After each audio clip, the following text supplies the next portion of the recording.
40到60岁的男女呢，有60%的男生跟40%的女生都有呼吸中止症。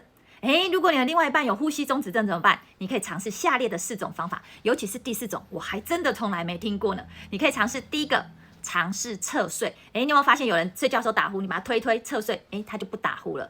第2个方法呢是减重，因为呢太胖呢会导致我们的呼吸道狭窄，会导致这个呼吸中止症。那第3个方法呢是避免睡前喝酒，因为睡前喝酒的话呢，口腔的这个肌肉呢松弛了，也容易阻塞，会导致这个呼吸中止症。那第4个呢是什么？牙齿矫正。有牙医师发现呢，如果你是龅牙或是牙齿排列不整齐，也容易有呼吸中止症。发现呢，牙齿矫正完之后呢，你的呼吸中止症也好了。这4种方法呢，提供给你参考。